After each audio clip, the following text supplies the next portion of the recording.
أعوذ بالله من الشيطان الرجيم بسم الله الرحمن الرحيم والصلاة والسلام على رسول الله وعلى آله وصحبه ومن تبعه بإحسان إلى يوم الدين. Alhamdulillah, we are here in Maqasid Institute's Research Forum, and this is Research Forum number 3. And today we're going to have our the scholar and friend and colleague, Dr. Motaz al-Thaher, to talk about his topic. And just very quickly before I start, or maybe I think it would be even more appropriate if Dr. Jasser introduces the speaker and maybe gives a few introducing words. So, subhanAllah, a very personalized introduction. It's not a formal one. The formal one he can do, inshallah. Bismillah ar-Rahman ar-Rahim. Alhamdulillah Rabbil Alameen. والصلاة والسلام على أسعد الخلق وخاتم الرسل محمد صلى الله عليه وآله رضي الله عن المهاجرين والأنصار ومن تبعهم بإحسان إلى يوم الدين ثم أما بعد. It is a pleasure. I had another commitment, but I thought that I would be here to greet our brother and son, if I may say, and colleague, Dr. Motaz al-Thaher. I believe that this is the kind of youth, the kind of scholars we are looking for in the Maqasid Institute, the kind of young men and women of the Ummah of Muhammad sallallahu alaihi wasallam who are open to knowledge, different branches of knowledge, from language to the Quranic interpretation, and from engineering to business. This is the kind of scholars we are looking for, because we really cannot give enough adequate service to what is needed in the Ummah today without what we call perhaps multidisciplinarity and wide approach, and also being rooted in the source of the sources, the Quran al-Kareem. And that is what I like about the research of my brother, Dr. Motaz, because yes, he will speak to you about the Quran interpretation schools and methodologies, and you will see the perspective he comes from, the linguistic and the Tafsīri and the Hadithi, etc. perspective. But this is not all. He comes from a particular experience in life, despite his young age. Allah yakrimu, yaddilu sahha. He comes from a perspective of someone who studied other sciences and who is involved in some business entrepreneurship and so on, between Oxford and Amman today, going back and forth. And I like that. I think that this is what we need in order for us to have a wide scope and inshallah a genuine approach. So I said it's a very personalized introduction. I'm happy that it's Dr. Motaz's turn to contribute to the research forum of the Maqasid Institute, and I will leave the rest of the formal introductions and discussions for you. I will be listening. I'm very familiar with Dr. Motaz's ideas. I'll be listening as long as I can, and I have another commitment. But وفقكم الله وبارك الله فيكم وجزاكم الله خير. مرحبا Dr. Motaz. Thank you very much. Thank you. Maybe what I should do is I will introduce the speaker, and then Dr. Motaz will speak for about 40 to 50 minutes, and then that will be followed by questions and answers, comments, discussion session, inshallah. To introduce our brother and colleague, Dr. Motaz. He's a lecturer and online course facilitator at the Center of Muslim Christian Studies in Houston. And he's also project research fellow at the Center for Muslim Christian Studies at Oxford. And he just completed his PhD at IIUM. I think it was it at ISTAC, Dr. Motaz? Yes. Yeah, so ISTAC is my alma mater, where I also completed my PhD just 3 years ago, and it is International Institute for Islamic Thought and Civilization. And so it's good to have someone who also completed, graduated from there with PhD. And Motaz is the manager of the Maqasid Scholars Fellowship Program and at our institute. So you'll see him also facilitating the course that we are going to have very soon. This is the Quran Reflection Program. Inshallah, we'll launch at the end of this month. So he will be the course facilitator for that. And so he was also a visiting scholar in the Department of Philosophy at Baylor University in the USA from October 2019 to June 2021. Apart from academia, he's a certified professional mechanical engineer. He's an entrepreneur and eco-theologian. He's the co-founder of SOL Villian, an award-winning social impact startup that provides engineering solutions in the water sector. And he's also the business development manager at Fatabayyanu, a pioneer fact-checking platform in the Middle East and North African region. So this is the short introduction. And please, Dr. Motaz, mic is yours. Please deliver your talk, inshallah. Welcome. Thank you, Dr. Eldous, and Jazakallah khairan. And thanks a lot for my Sheikh Dr. Jasser, for this great introduction. And as he said, he's familiar with what I want to see, because actually my thoughts is based on his teaching and mentoring. So I don't think in new ideas will be presented here that Sheikh Jasser didn't know about it, but it's kind of rephrasing it and reshaping it in a way to be presentable, inshallah. Today, as we will talk about the introduction to the Quranic interpretation methodologies, I want to share with you some thoughts about the historical interpretation methodologies in our Islamic history through centuries, and then try to distinguish each paradigm. What is the main, let's say, concepts that each paradigm established on, and then try to explore what is the modern Quranic interpretation methodologies that we have in our contemporary context, if we have something like that in the contemporary context in the Islamic world. I would like to start by sharing my screen.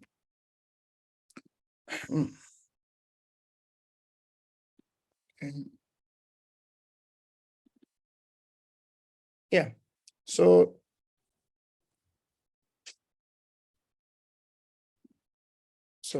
yes, so it's the introduction to Quranic interpretation methodologies, exegesis methodologies, or hermeneutical interpretation tools, etc. So let's discover together the main three formats or paradigms for interpretation or the Quranic interpretation in the Islamic history. I divided them personally in my PhD thesis to three main paradigms. The first one, the linguistic interpretation, the Tafsīr al-bayānī, and the second one is the spiritual interpretation, al-ʿirfānī, Tafsīr ʿirfānī, and the third one is the theological interpretation, or Tafsīr al-ghāʿī. And excuse me, I will use a lot of Arabic words or Islamic terms because it's essential in the Quranic studies to have these kind of terms. I will try my best to present both the Arabic Islamic term side by side with my interpretation or what is equivalent in English. And apologize me if there are any kind of, let's say, lack in translations, because the most of these translations based on my own experience. But for transliteration, I follow the international or the academic transliteration standards, which used widely in the academic institutions. So three paradigms or three formats of interpretation through the Islamic history. The first one is based on the linguistic approach. The second one on the spiritual, ʿirfānī, symbolism interpretation. And the third one is the teleological or the ghāʾī or the maqsid interpretation. You could notice also that this kind of categorization is not follow the classic categorization to Tafsir bil-ma'thūr narrated Tafsir and Tafsir bil-ra'yi rational interpretation. I didn't depend in that because I think we need to understand the paradigm and the epistemological, let's say, transaction done between each one of these three paradigms, and I neglected the famous categorization which based on the aql and naql in the Islamic, which is very famous in the Islamic Tafsir history.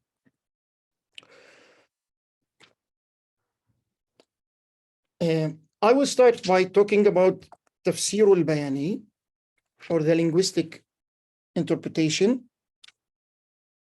And I think this model is primarily based on the linguistic meanings for interpretation of the Quran, and the most important tool used in this linguistic approach is the metaphor, or what is known al-majāz.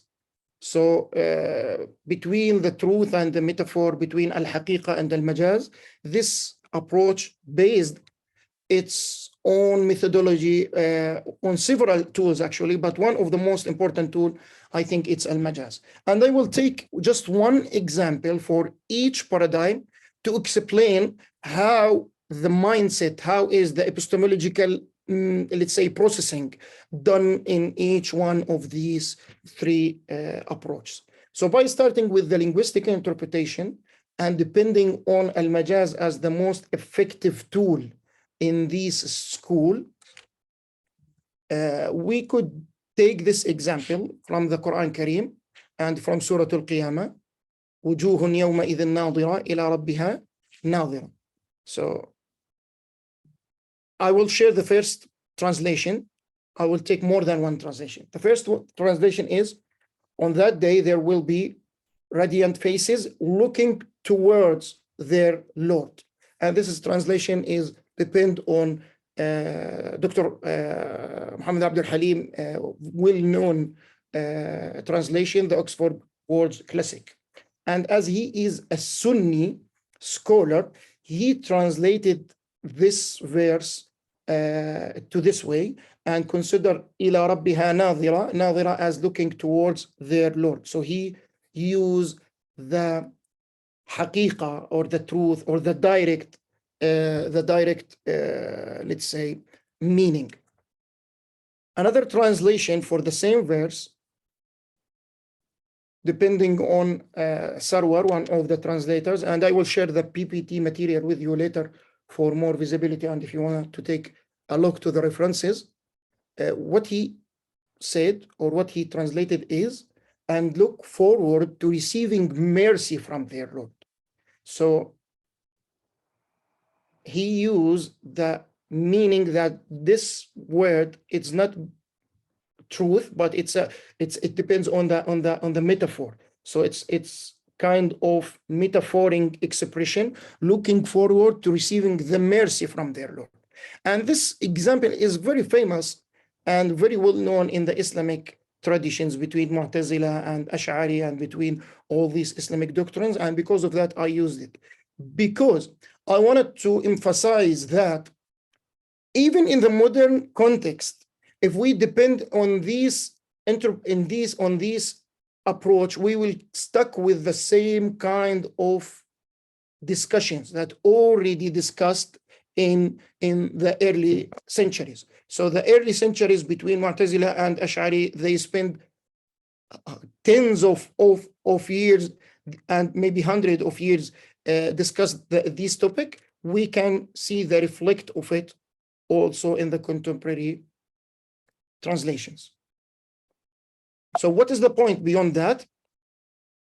The point is that this kind of approach stuck with the linguistic only, and in a way or another will repeat the same topics and the same questions that already raised up a few centuries ago, and it's not very effective to raise new questions.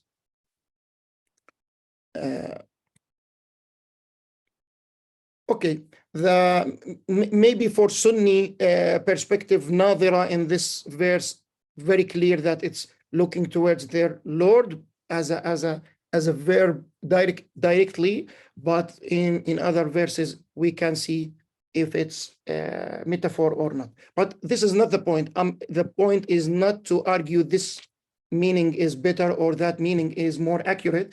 The point is how, looking again, how this kind of linguistic approach, the only depend on the linguistic approach as a just exclusive tool will not guide us to find a new solutions, regardless finding a new questions.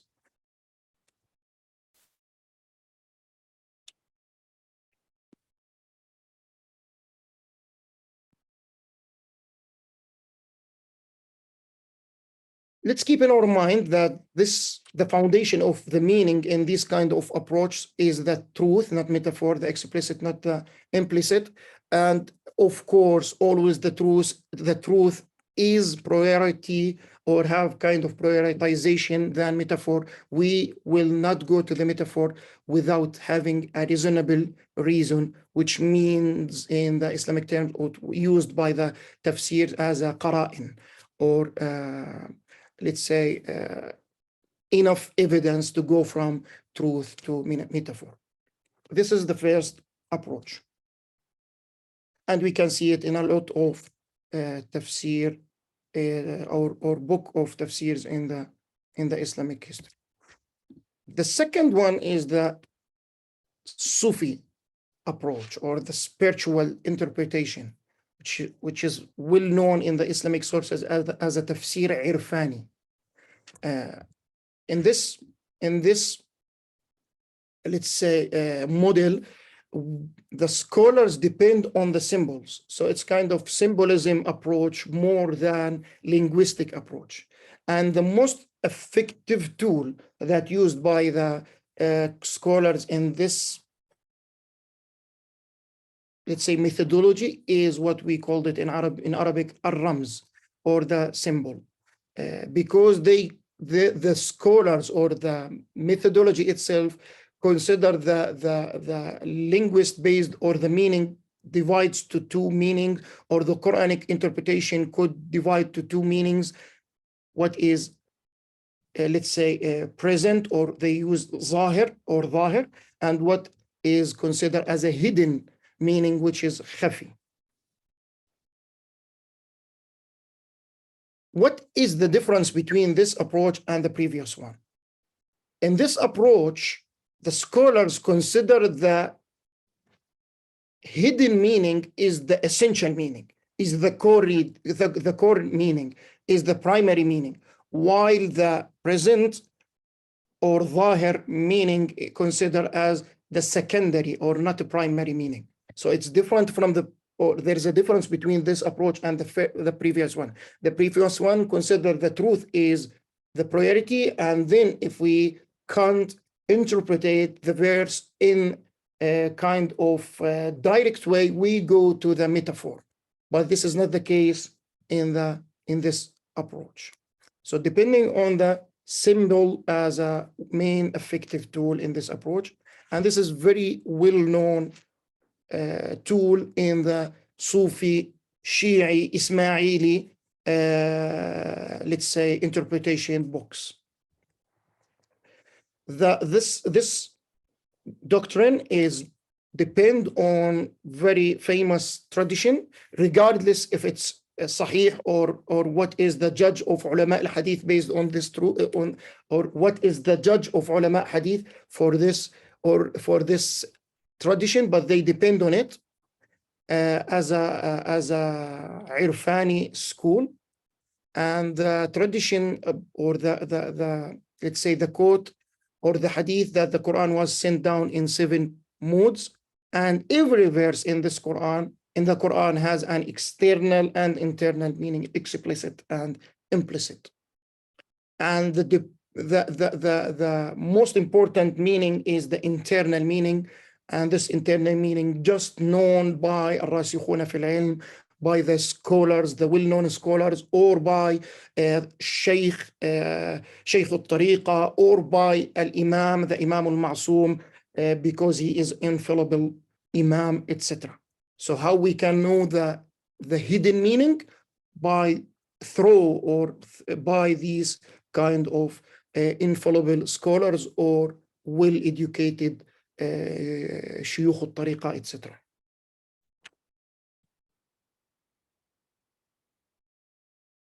I will give an example for that. It's a very simple example, but give us more insights how we can understand the spiritual interpretation or Tafsīr al-ʿirfānī. In this verse, Allah Tabaraka wa Ta'ala says, He brings forth the living from the dead. So the scholars who followed this spiritual interpretation agree that there's a meaning means bringing the bird out of the egg. This is what you can see. This is considered as a tafsir. But if we go to the metaphorical way, or if we can go to the symbol way, we can say that God or Allah bringing the believer out of the disbeliever, or the knowledgeable out of the ignorance. So this considered as the priority meaning, which is a ta'wil, which is more important than tafsir, or step beyond the tafsir.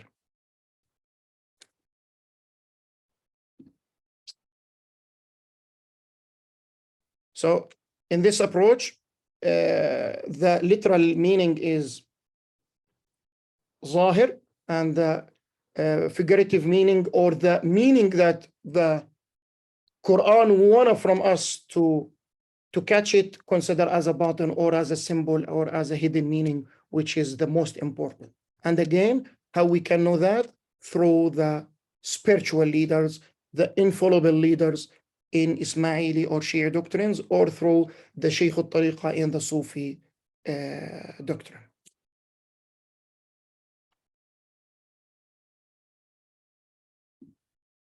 Now let's go a step forward to talk about the teleological interpretation, Tafsīr al-ghāʾī, or Tafsīr al-maqsid or al-maqāsid, which is relevant to the Maqasid Institute in a way or another, this teleological interpretation.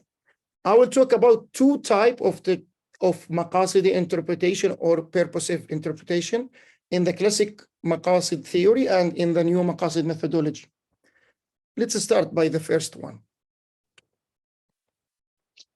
This model or this approach depends on the purpose of the verse. What is the maqsid? What is the not just the literal meaning, but we should go beyond what is the literal meaning says, and looking forward to the purpose of the Islamic law. And I will share with you just one example, simple example, how this approach or tool using by the scholars who follow this approach. Of course, al-maqāsid or al-maqsid is the most effective tool. We have different other tools like sadd al-dhara'i', like al-maslaha, etc. But the al-maqsid or al-maqāsid as a higher objective is the most effective tool using in this approach. And in the Islamic classic sources, they use both maqasid and maslaha alternatively. Both are the same meaning, so no huge distinguish between al-maqasid and maslaha. Both are purpose or teleological interpretation. Okay, let's take this verse. I will give you 1 minute to read it.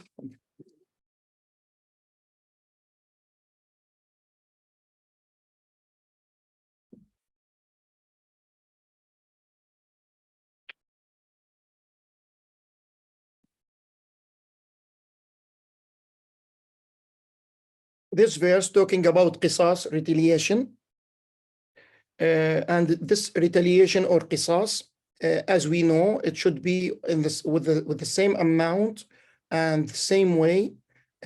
So if someone attack us, or the verse talk for believers, if you as a believers have to respond to an attack, it should be on the same level, it should be proportionate, it should be in the same way, quantity, quality, etc.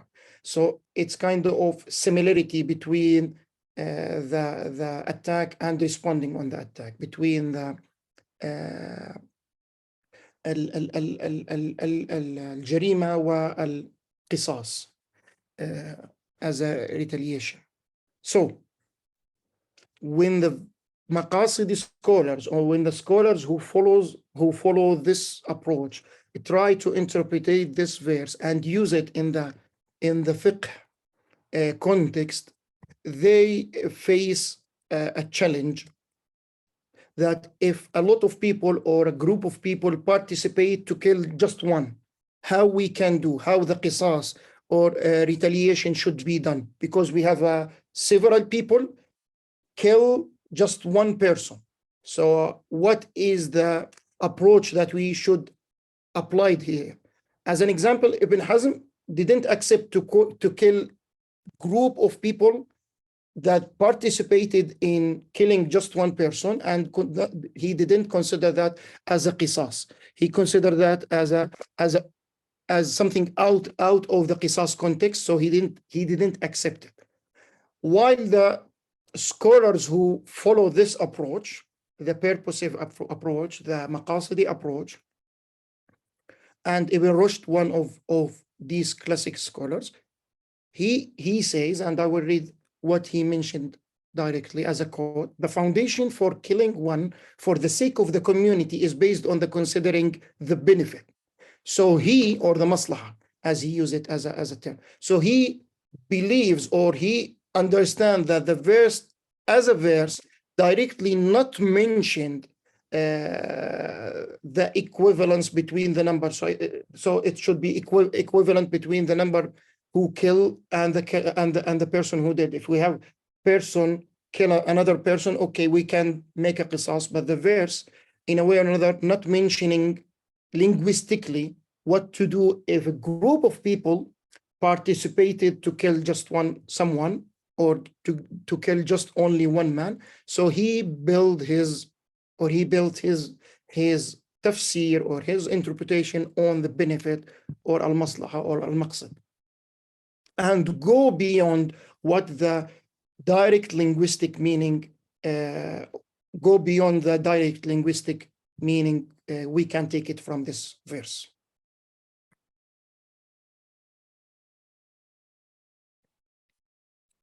Okay.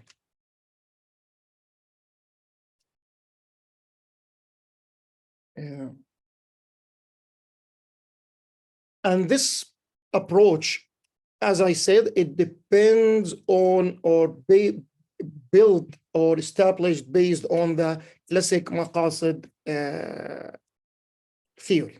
And as all of you know, or I expect that all of you know, that the classic Maqasid theory consists or built based on 5 main important maqasid, or higher objective.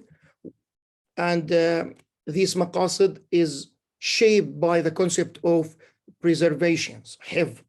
And I will mention them now: hifz al-aql, hifz al-din, hifz al-nafs, hifz al-mal, wa hifz al-nasl, which is very famous as the classic Maqasid theory. I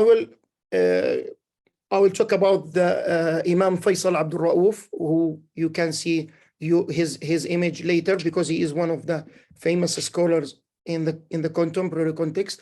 However, he mentioned something I would like to share it with you. It's very effective to understand the classical Maqasid theory. He said that the Maqasid theory is shaped based or by the concept of hifz, or preservation. And these 5 higher objectives in the classical Maqasid theory actually protected in 5 tools. and all of these tools is a hudud tools. So his theory is, or his argument is, that we have a maqasid, a classic maqasid theory. This classic, this 5 maqasid, or this 5 higher objectives, already build in a way or another in integration with the hudud. So it's not effective to extremely leave it. So he said that the preservation of faith or hifdud-din is protected by al-ridda, which is apostasy, penalty of apostasy. And when we talk about al-qisas, as I said, it's retaliation, penalty of retaliation, and preservation of life based on al-qisas, which is also another had. The preservation of al-aql, hifd al-aql, protected by had al-kham, and preservation of lineage or al-nasl, hifd al-nasl, protected by hadd al-zina, or the penalty of adultery. Preservation of property or hifd al-mal, protected by hadd al-sariqa, which is the penalty of thieving or robbery, etc.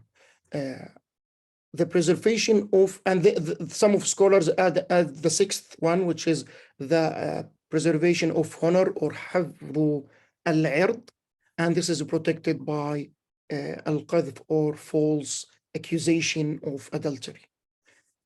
So if we understand the classical maqasid theory, or the al-maqasid al-khams, in this approach, we can understand why all of these maqasid is just limited to be preservation, and why each one of these maqasid is integrated or linked in one of these penalties, the famous penalties or the hudud.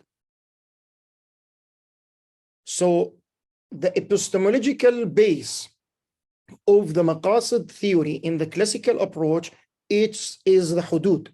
So it's built on the hudud. So it's only limited to the hudud. And this is one of the critiques or criticism could we, let's say, directed to the classic maqasid theory. That's it built on preservation, on health.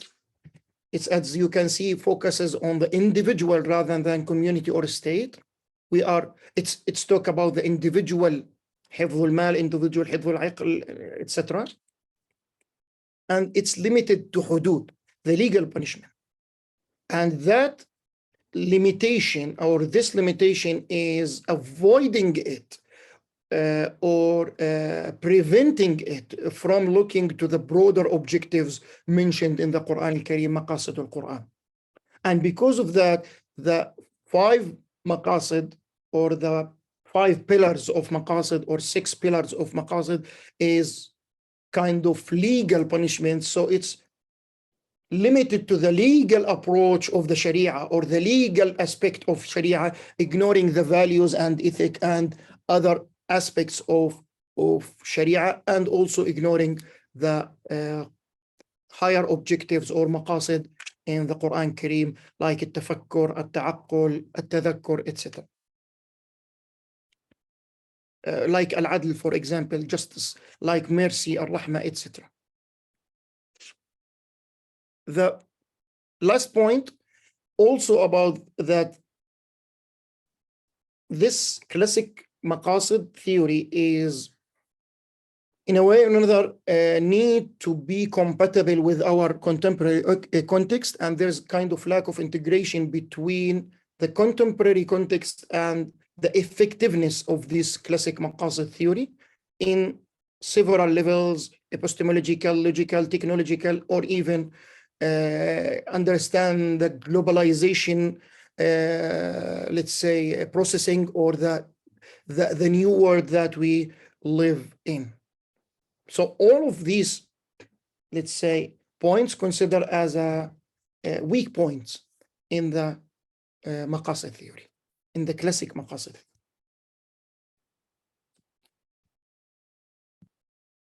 Okay, I would like to stop here and return back to share my screen, but to focus on a point I think it's important after we talk about the weak points or weak aspects in the classic Maqasid theory. In the contemporary context, we are facing a challenge that a lot of scholars talking about the weakness of the classic Maqasid theory and talking also about that the first approach, the linguistic approach, or the second one, the spiritual approach, or the third one, or all of them, Maqasid approach, or all of them, each one of them has a kind of weak points. If we wanted to make kind of a criticism for these three approaches, that's okay, that's valid. But let's avoid start establishing a new approach or a new methodology without spending enough time to build the theory in our mindset. And this is the most, let's say, false or most mistake done by the contemporary scholars. They know that the classic interpretation methodologies, all of them have small kind of weakness or a lot of critical points. So they start to criticize it, that's good. But there's a difference between criticizing something exists and start building the alternative. And this is a very huge step need to be done. So if we are agreed that, if we agree that the classic interpretation methodologies should be enhanced, or should we have a new new interpretation methodology, there's a difference between criticize the previous and exist methodology and start establishing a new methodology. Big difference between both, and the scholars, unfortunately, in the Islamic world, didn't grab their attention to this difference. And because of that, I will return to share my screen again. And because of that, we have a lot of temptations, or some scholars wanted to establish a new methodology for Quranic interpretation. And I think especially the scholars who influenced or affected by the modernism or postmodernism, let's say, methodologies, they are trying to build a new Quranic methodology affected by modernity or post-modernity. And I think, as I read, or based on my reading, I didn't find kind of rigid systematic application for these methodologies in the Quranic interpretation yet. We have kind of thoughts, randomly thoughts, fragmentary attempts, more than hermeneutical, systematic hermeneutical approach. It's just try, and they use the engineering sense, try and error. They are trying and do kind of reverse engineering or reverse interpretation more than they have really rigid theoretical base that they are starting interpreting the Quran based on it. Especially, I could say, especially for the scholars who affected by the modernism and postmodernism approach. I don't want to share names, but also giving a names will make kind of a clarification. For example, Dr. Nasser Hamid Abu Zaid, Dr. Muhammad Arkoun, Jabiri in his critique of Arab reason. These scholars have a great ideas in some places, but not as a systematic application, not as a consistent hermeneutical theory. They have a fragmental ideas or thoughts. So I think this is the most weak or what we need in the contemporary context, to have a serious attemptation, a serious establishing Quranic methodology, but based on rigid let's say rigid reasons and rigid base. Okay, in the 20th century, I could say that we have two really rigid or sufficient attemptation. The first one by Imam Farahi in India, in the subcontinent of India, in the classic Indian India, at the beginning of the 20th century, in his book Nizam al-Quran, and he influenced a lot of scholars after him to work on Nizam. And I think even the Maqasid methodology, as it's presented by Dr. Jasser Auda, affected partially by Nizam al-Quran and go beyond it, but at least affected partially. Or we could say that the Nizam al-Quran is one of the resources that Sheikh Jasser or Maqasid methodology depends on. All of scholars come from Islahi background. Akhtar Islahi, Amin Islahi in his Tadabbur al-Quran, and the recent scholars like Sheikh Inayatullah Subhani and other scholars in India and Pakistan, they build their own interpretation thoughts or Quranic tafsir on Nizam al-Quran theory. And I think it's considered in a way or another as a theory, and you can consider it like this.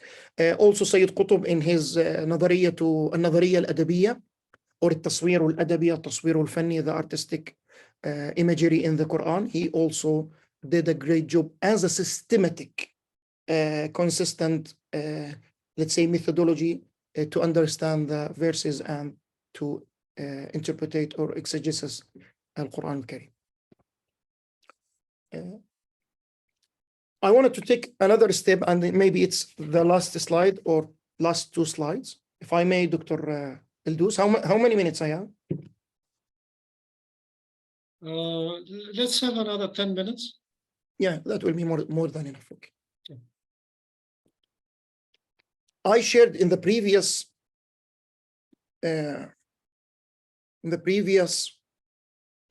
slide the image for Maulana Sheikh Jasser Auda and the Imam Faisal Abdul Rauf, who talks about the classic Maqasid theory. Why I shared this photo?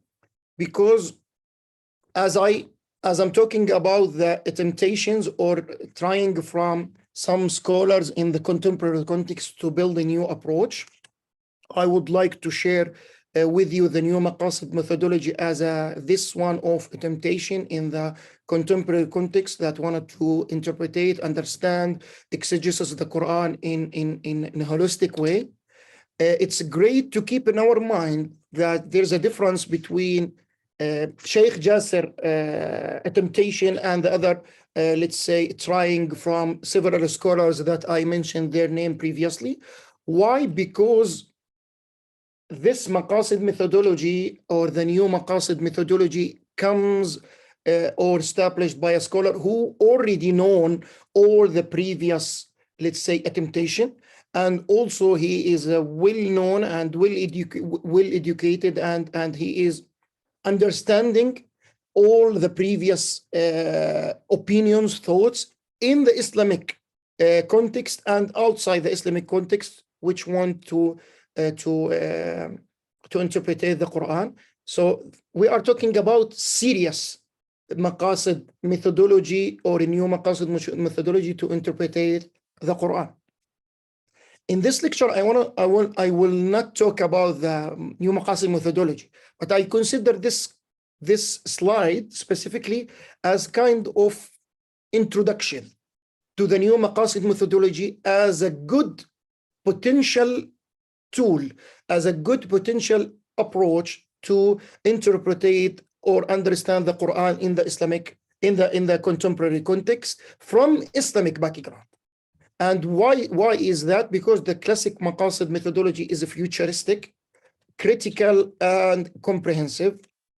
I don't want to go, let's say, and in details why it's futuristic or critical and comprehensive, but it's a futuristic because it's always looking to the goals, the future, how we can go forward in the Islamic thoughts. It's a critical because it's not just copy paste from the classic Maqasid theory or from the classic Islamic thoughts. No, it's engaging with it active with all of these resources actively and criticize it, accept it, reject it. So it's kind of active approach with the Islamic history resources, and it's comprehensive. And this comprehensivity comes from understanding the term of fiqh in the wide definition, as it's mentioned in the Quran, not in the narrow definition, which is limited to the legal aspects, as it's as fiqh meaning, let's say, limited in the classic Maqasid theory. So these kind of unique points or added values for the new Maqasid methodology. So as I said, this lecture or this slide actually, this slide will I consider it as an introduction to the next step that Ma'had al-Maqasid or Maqasid Institute tried to make it, which is the online program for 7 months talking about Quran reflection program. And this will be presented by Sheikh Jasser Auda to give who wanted to understand the new methodologies to interpret or exegesis the Quran, a new vision, a new mindset. So I think this Maqasid methodology could, in a way or another, raise to be a complete theory or a theory, a serious theory that wants to give the Muslims more effective tools in the contemporary context to understand the Quran and to use the Quran in the daily life. This is the poster for the, it's not a promoting at all, but this is the logical, let's say, steps guide me from learning or looking to the classic methodologies and going to the contemporary methodologies and try to find something in the nowadays as an effective tool, engaging actively with the daily urgent issues that we already facing it in our daily life. So we need a new methodology, a new way, a comprehensive way, and a holistic approach to understand the Quran in our context. So this is not the end, but let's say it's to be continued with Sheikh Jasser Auda through the next, let's say, program, which will be held on at the end of May, through 7 months of intensive program to interpret, understand the Quran based on the new Maqasid methodology. And as I mentioned many times in this lecture, I think it's one of the rare serious let's say theories or attemptation to understand the Quran in the contemporary context. So thank you all, and hope that was useful. Thank you very much, Dr. Motaz. Definitely, it was really useful, definitely.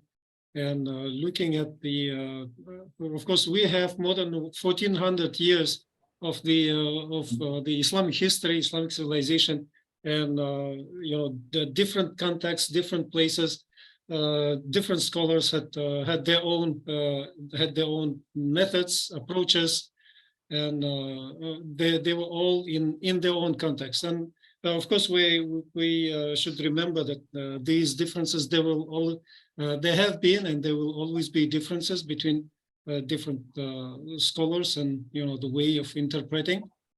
And it's interesting that you mentioned the places where also you mentioned Imam al-Farahi and the Indian subcontinent with regards to development of Tafsir And I just very quickly, before I give it to other people, before we move to question and answers, I just also want to mention that we, in the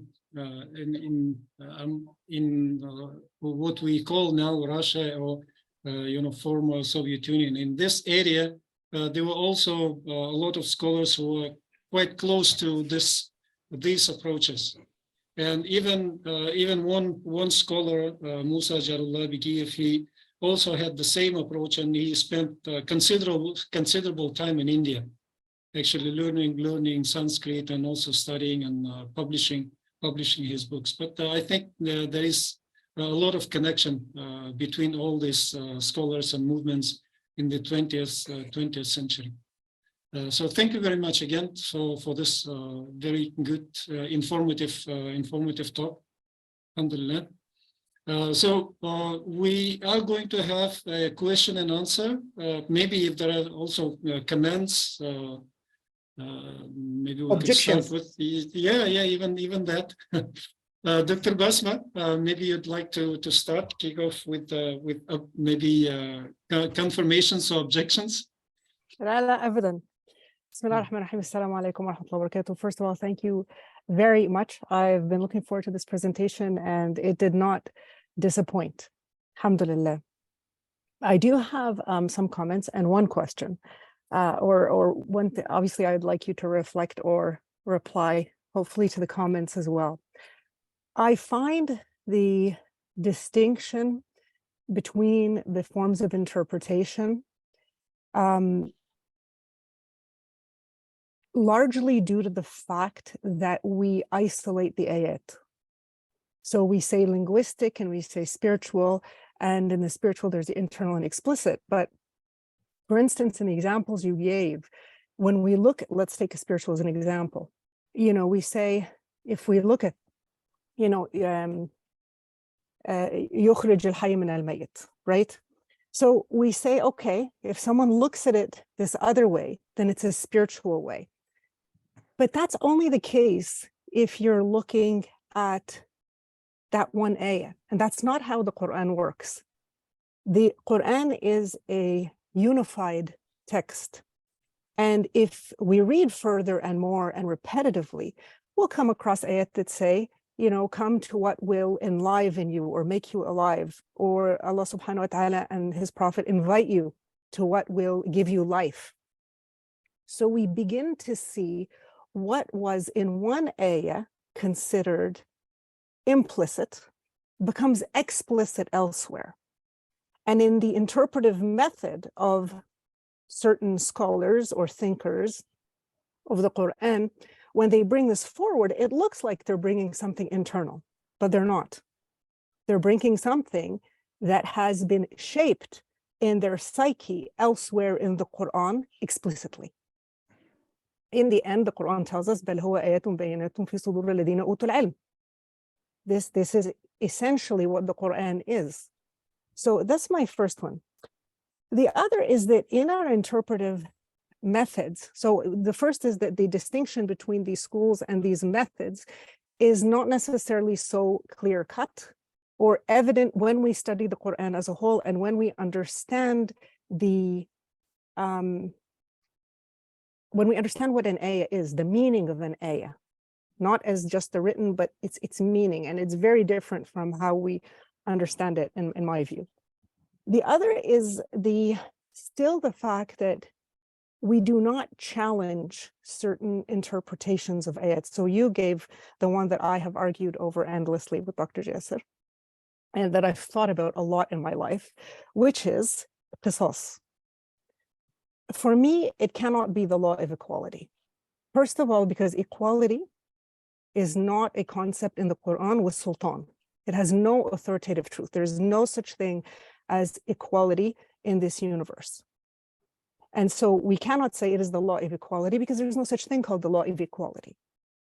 Even if I were to put, two things in a woman in front of a woman, as the ayah just before it says, al-abdu wal-abdu wal-unsa bil-unsa, that's not equality.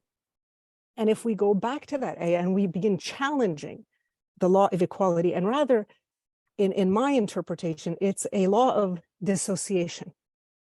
Qisas comes from qas, comes from breaking a cycle of violence or putting boundaries around a certain event or mistake or homicide in this case. So when we read the ayah before it, we begin to think about what he's saying. And when he says, وَلَكُمْ فِي الْقِصَاصِ حَيَاةٌ, what does that mean?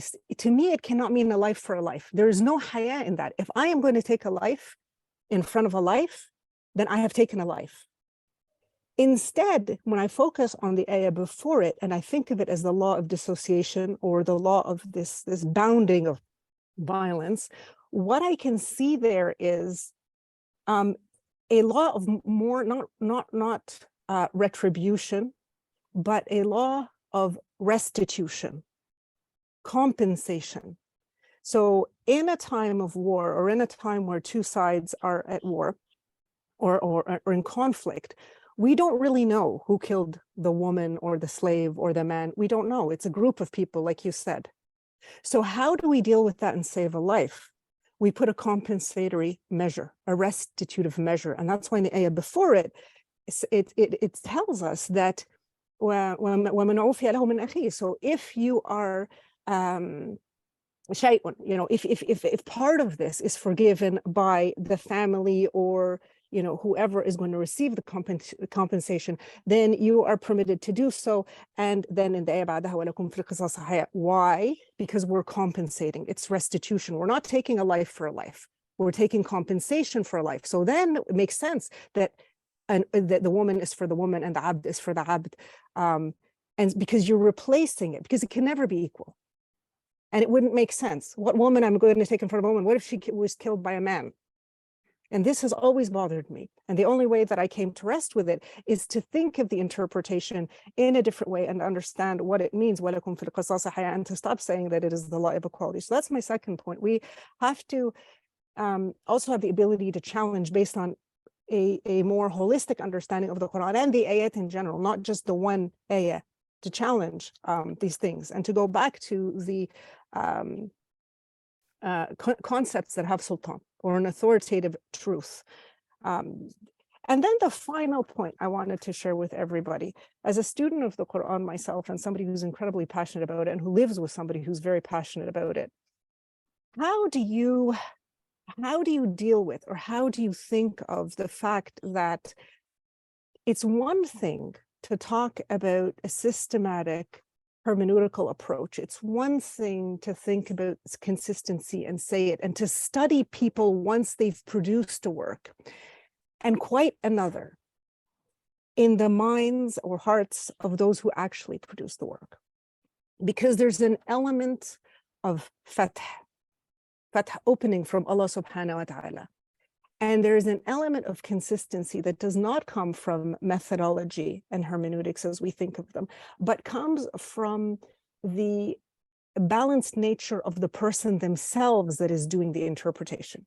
So there is this subjectivity, but in a way that is not so subjective, because nobody really has the capacity to produce an interpretation of the Quran from looking at one ayah or even reading through the Quran once or twice or three times. It's a very, very extensive and intense process. But in that process, the person themselves becomes a form of methodology. So how do you think of that when we talk about systemization and rigidity, when in reality, we know that those who actually carry through the interpretations, who do good ones and who bring new light and new understandings, cannot possibly be held to those rules. And if they were, I don't think they'd be producing new thought that has, valuable insights in the times in which we live. So those are my three comments, and it was excellent. Thank you. I really enjoyed it. Yeah, thank you, Dr. Basma. If I may, I wanted to comment or give my reflect on the first and third one. The first one, which is intersect in a way or another with Fatima Yusuf question. These three approaches as the mainstream approach. Of course, we have another approach like urf approach in the late fiqhi, let's say, interpretation. Also another approach, but for these main three approach, the point is, I have several points about it. The first one is it's not isolated from each other. So it's kind of tools.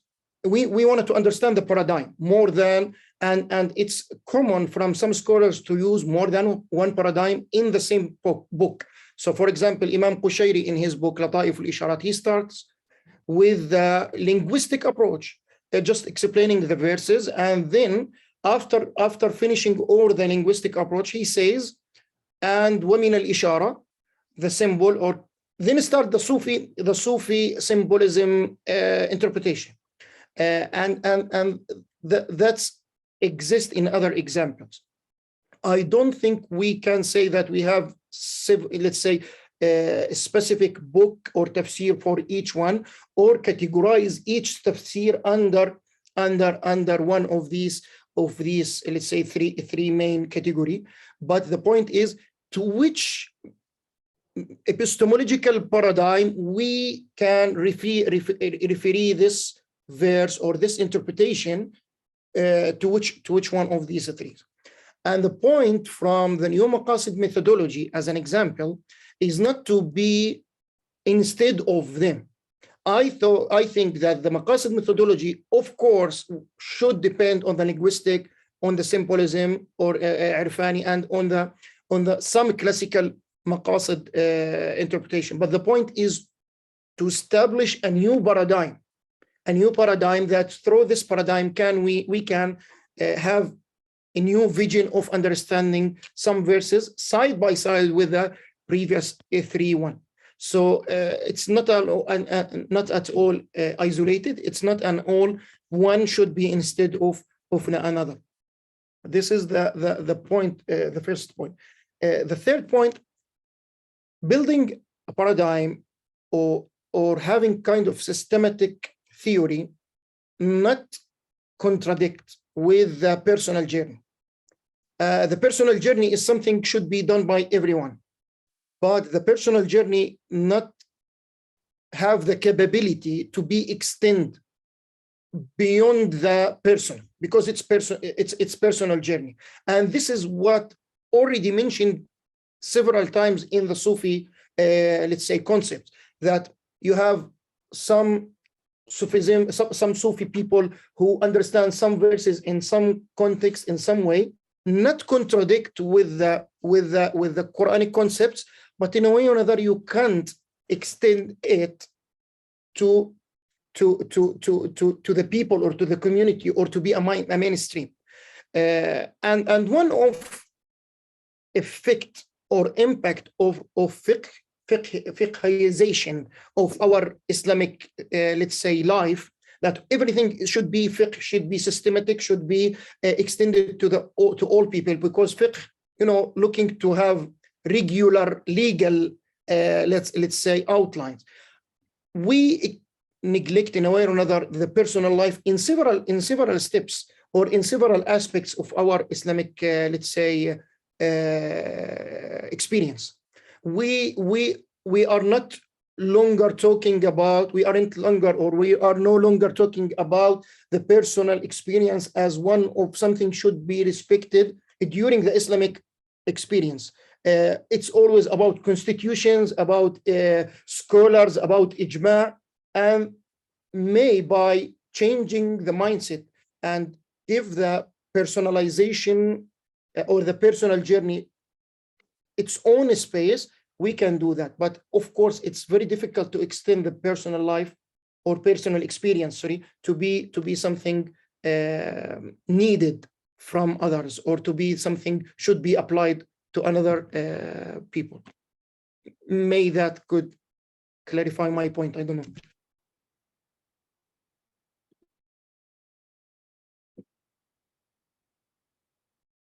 There is a question. I know that you have touched a little bit on this, Fatima Yusuf. How can you differentiate between these interpretations by only looking at the interpretation? So I don't know if you want to add anything Yeah. here. Yeah, I could say, I repeat, you can't do that by just looking at the verse. You need to understand the paradigms and the theory. Then by looking to the interpretation of this verse or that verse, you can, let's say, refer it to which, let's say, methodology it depends or it's relevant.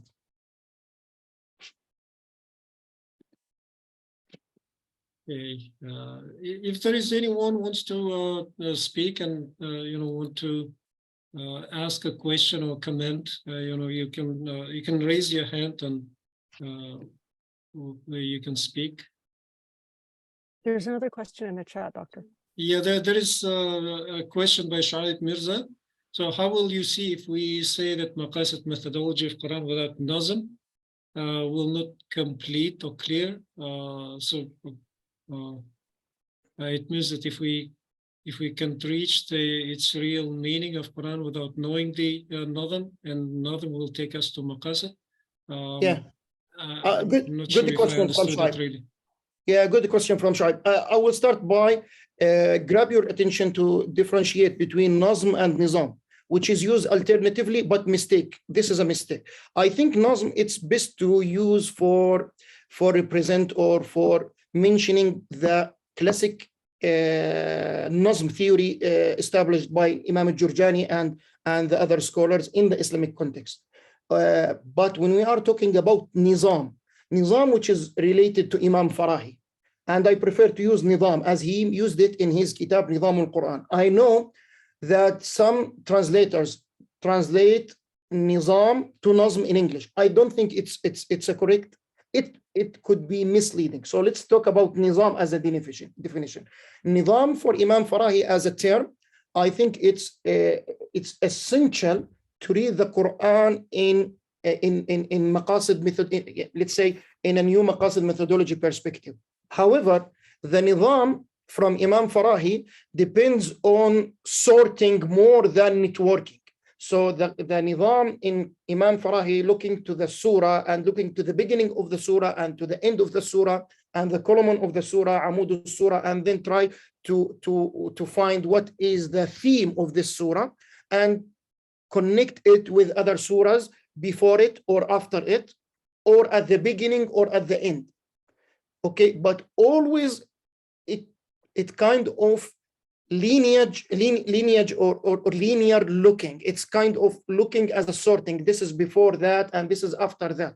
While the Maqasid methodology didn't give this kind of sorting, this importance of priority, because it looking to the verses and surah as a network or as a shabaka or as all of verses is relevant, but not one of these verses is closer to the verse that we are discussing in from other. Let me give an example. If I'm reading from surah, let's say al-Kawthar, and wanted to understand this verse, inna a'tainaka al-Kawthar, I'm looking to all verses in the Quran, regardless where is these or where are these verses, at the beginning, at the end, and try to make a network or a shabaka or try to understand all these verses. While in Nizam al-Quran, Imam Farahi give kind of priority for the verses which are closer to this surah, before it or after it. And this is not exist in a way or another in Maqasid methodology as a Maqasid, because it's network. So just be aware, Shu'aib, between these two differences, but I don't think it's a huge difference in the practical way, or once we apply that. Because Imam Islahi in his Tadabbur al-Quran, practical way, if you are aware of Tadabbur al-Quran, in his book Tadabbur al-Quran, applying that without, it's not mentioned theoretically, but applied it practically. So it's not a big, huge difference, but let's keep that in our mind. شكرا يا شيخنا بارك الله. Yeah, another question by Brother Hafiz Khan. He says, Salams, my understanding of Maqasid methodology is not that it's not an alternative to previous methodologies, but it is incorporating new linguistic interpretations and changed context. of as opposed to what obtained in previous times. So, well, what is your response here? I think maybe Dr. Basma can do that better than me, but I agree partially. It's not an alternative, but it's not at all linguistic, a new linguistic interpretation. It's a maqasid interpretation. Part of it is a linguistic approach, but it's not just only limited to new linguistic interpretation. Yes, Maqasid methodology is a new tool. We can use it, and we should examine it, let's say, seriously before using it widely, but it's not limited to the linguistic approach. Dr. Basma, you can add if you want. I agree completely with what you said. And I agree with the comment, actually. I mean, it does build on what was there before, and you'll find that in the elements that Dr. Motaz mentioned, that there's a lot of works on them in fragmented ways. And I think the previous answer that Dr. Motaz gave is the distinguishing feature, the difference between the nizam and the nazm, and the networking idea is probably a distinguishing feature, and how that brings in all of these meanings into our interpretation and our understanding of the Quran and of its ayat or sets of ayat. So I agree with both. I don't know if I may, since if I may, Jazakumullah khair. I really enjoyed this lecture and all the comments. And now I believe the Maqasid methodology takes in linguistics as an entry point, but it's not the defining feature of the methodology's approach to the Quran. It's just an entry point. And going back to al-aswat, I argue with Dr. Motaz a lot about that, about the sounds and how the sounds of the Arabic word by themselves build meanings. And that is based on the Arabic being the mother tongue of humanity and so on. But this is just an entry point. But once you enter, it is really, as Dr. Motaz and Dr. Basma mentioned, the networking that is the approach of the Maqasid methodology. And it's also the ghāİ that Dr. Motaz talked about, or the purpose-based interpretation. Why is it said this way? And why are we putting these relations and so forth? So it's a much longer story than the linguistic approach. I'm just wanting to give this comment and to greet everybody. Jazakumullah khair. So maybe I can ask them. Okay, and then I will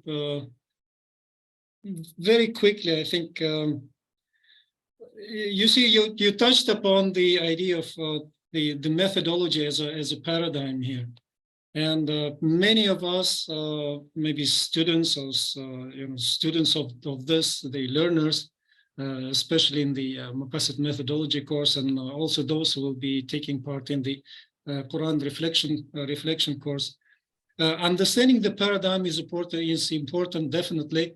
But the other thing is that many would be asking, and they do ask, is the instruments, the tools. Where do we start? How do we start? What is the what is the need? What if they don't know the Arabic as well as the Arabs do, or they are not familiar with the Islamic studies. The methods of understanding for people who are not sophisticated in Islamic studies, I would say. And so I can, after you comment, maybe I can just bring one example from Turkey. And, so you just please go, please, and I will. There are scholars who are kind of accused of being Quraniyun, so they are here in Turkey. I know that there are some who are in Russia, and some of the scholars, and apparently or seemingly they don't refer to hadith, although it's not true. But what I want to argue here, present, one scholar that I was listening, just trying to follow what he's presenting, he just presented his method, and the method includes many points, but I will just mention 5, so that the people who are, as I said, not sophisticated in Islamic studies and do not carry the baggage of tafsir studies, usul al-din, usul al-fiqh, and so on. So what he says that you start with the Quran. What does it mean is that we have all this legacy, all this baggage with so many tafsir, tafasir, and so many books and interpretations, so many methodologies. So we don't go into that. We start with the Quran. Another one is to understand and interpret the Quran from the Quran. So we start reading the Quran and we try to interpret the Quran by the Quran. Another one is to understand the difference between, of course, the Makki and Madani. I think it's a general knowledge between Muslims. And then also to use the hadith that do not contradict the Quran. And the fifth one is to consider ayat before and after to make the connection. So there is an idea of connecting the ayats with other ayats throughout the Quran. So the connection. So this is just one of the things maybe you could also comment. And how is it different from the Maqasidi methodology paradigm? Or is it different? Yeah. Actually, Dr. Aldous, this is what I'm little bit afraid to fall in it. Is already I criticized the scholars who just have kind of partial understanding or partial, let's say, tools, not a holistic tools, and try to give alternative instead of the classic or exist theories. Personally, I could say in the Islamic history, we have many hermeneutical approach, linguistic, spiritual, maqsidi, purposive, urf, etc. We are, maybe all of us agree that we need to have a new tool, a new methodology, consistent methodology, systematic, to be side by side with all these previous tools. So through it, we can understand the Quran in the contemporary context. Until now, I don't know what is the methodology, what is the proper methodology should I follow in the contemporary context. Okay, I think the Maqasid methodology could be one of these serious let's say solutions or methodology. So I encourage myself and others to go forward with Sheikh Jasser Auda and try to examine what he argued. The challenge is some people like me, after start criticizing the previous theories, think he has the capability to start to present some thoughts here and there, and these thoughts come randomly, inconsistent, and with very unsystematic way. So it guides the people for misleading and for falling in mistakes more than guiding them to solve a problems. Because the solutions or the thoughts that they are trying to present it's just kind of initial thoughts. Just he or she thinks about it for several days and okay, that seems good, but he didn't or she didn't examine it for other verses or in other topics. And because of that, the scholars who spend their life criticize the Islamic heritage, and some of their criticism are correct. Once they are trying to build their own approach, it's disaster. And so as an example, if you're looking to Jabiri, who is a well-known thinker in Islamic context and in the Arab world, once he started working on his Tafsir al-Quran al-Hakim, nothing new about it. It's Tafsir ibn Kathir, nothing new. Nasr Hamid Abu Zaid, who started after several years, criticized the Quranic interpretation methodologies, once he start his own methodology or approach, also we didn't take from him anything rigid. Muhammad Arkoon, also, etc. So I think why I mentioned Imam Farahi and Sayyid Qutb, because a lot of scholars depends on their, let's say, in a way or another, semi-complete or at least sufficient theories. It's a theory. In a way or another, it's you can draw a framework of this theory and examine what is the wrong and what is the correct, what is the weak point, what is the strong point, but you have at least sufficient theory or framework. You can examine it to the rules. That the challenge with the I lived in Istanbul for 2 years, and I have a lot of engaging with scholars in Turkey.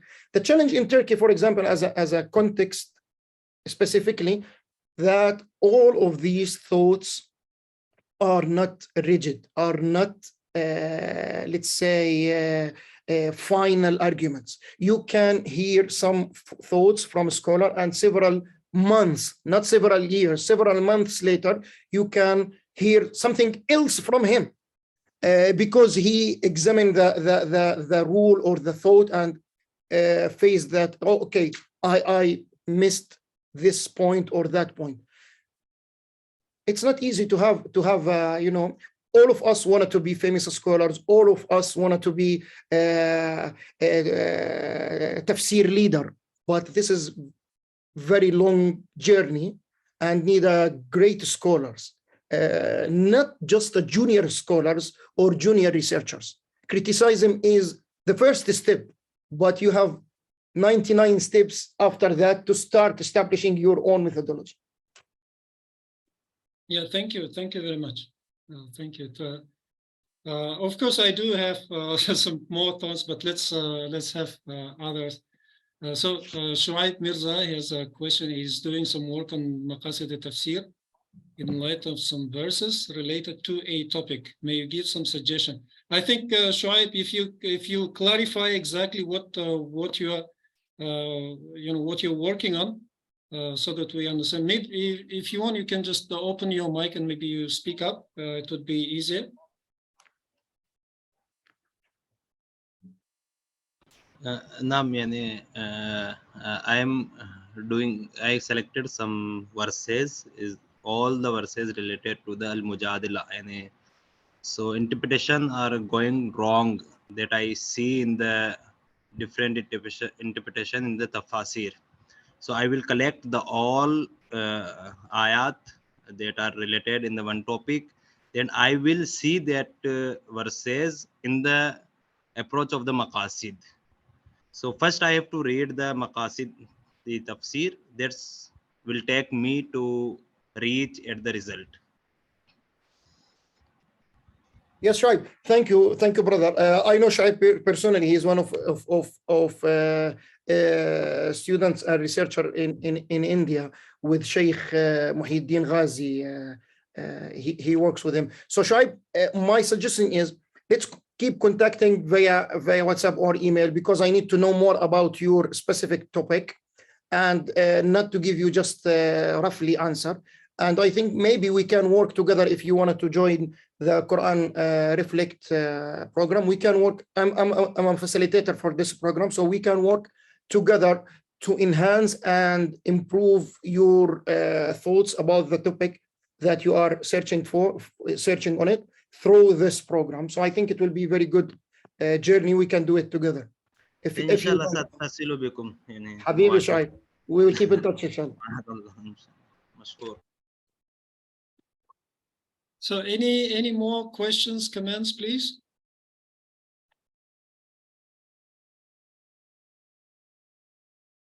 Okay, here's a comment from Hafiz Khan. Last week I attended a workshop on Sharia intelligence by Nuruddin Lemu. They're using a triangulation of usul al-fiqh, qawaid, and maqasid principles to arrive at the best interpretations of issues in the Quran.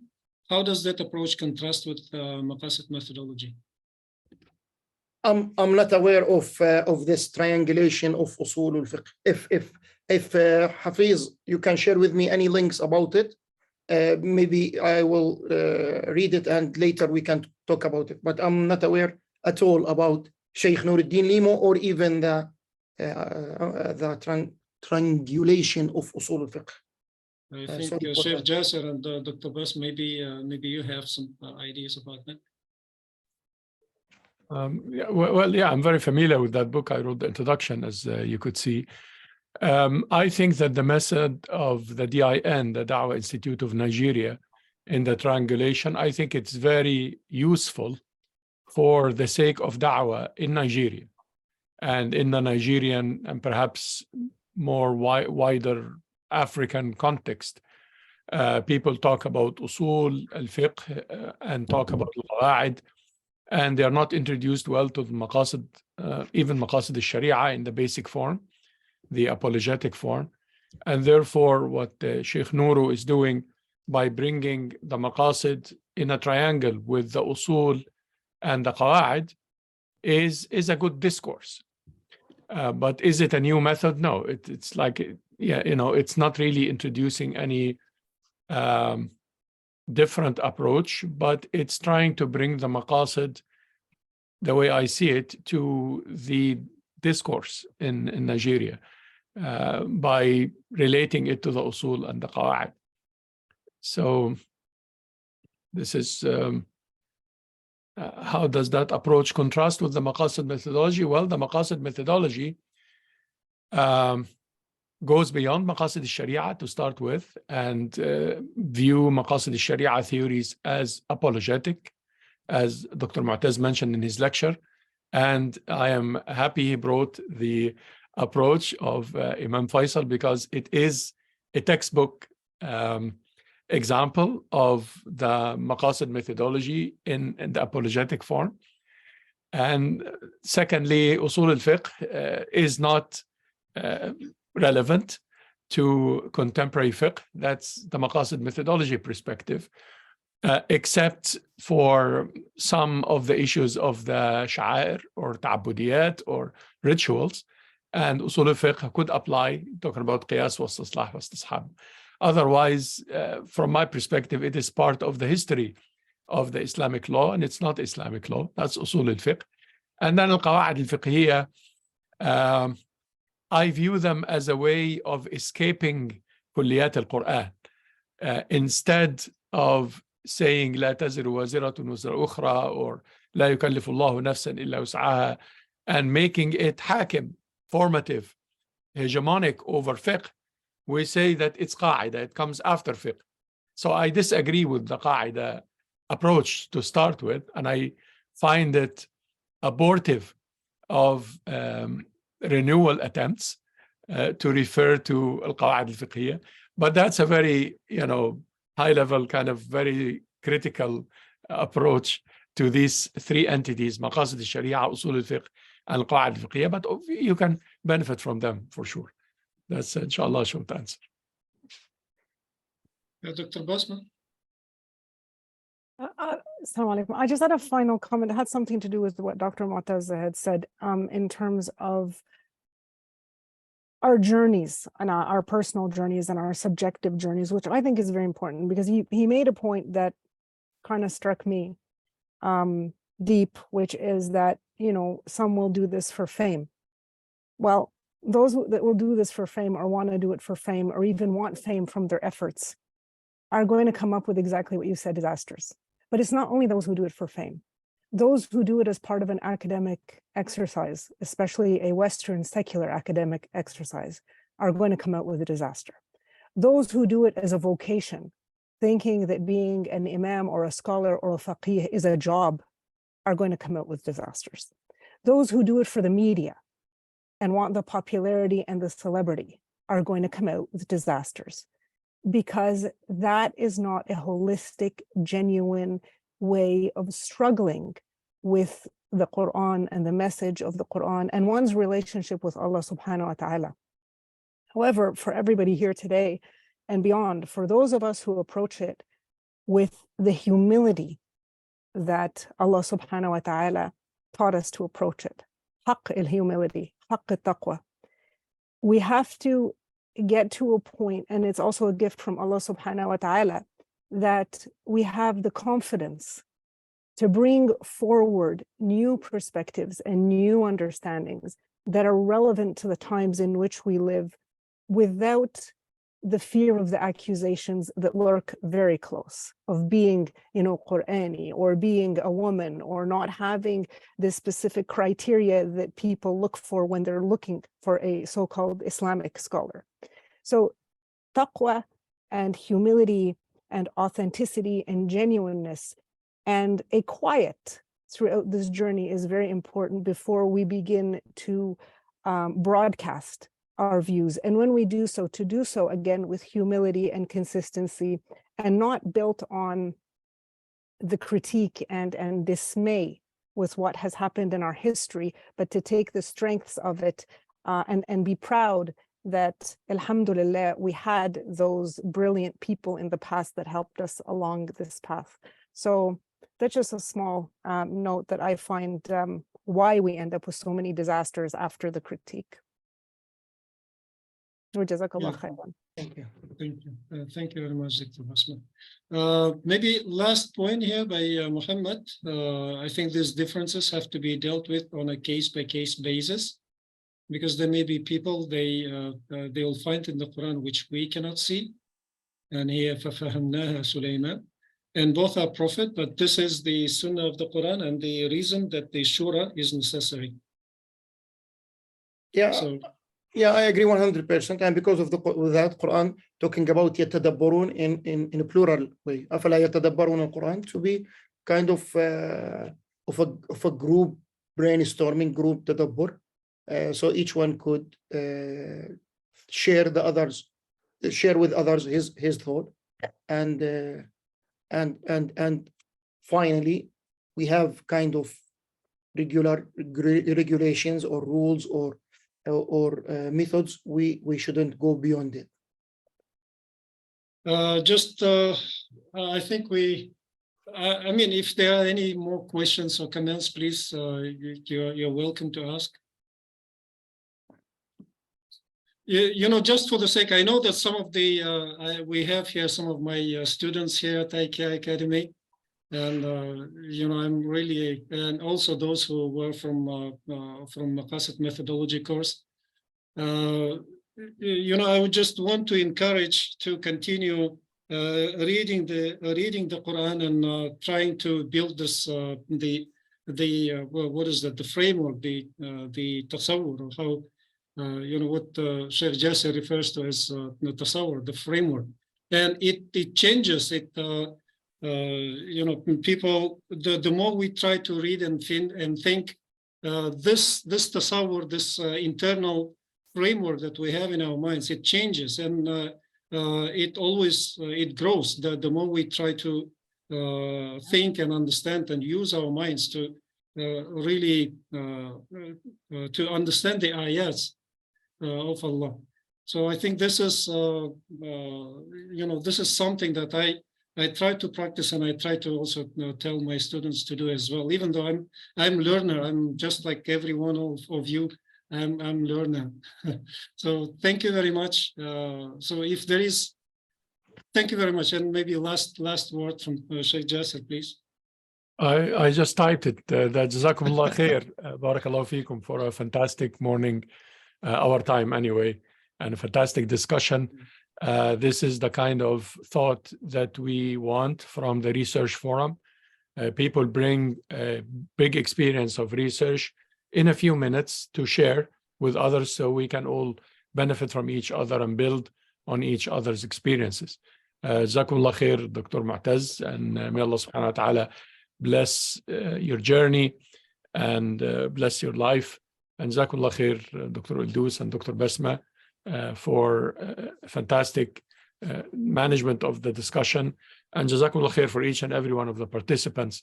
Very good questions and rich discussion. Barakallahu feekum.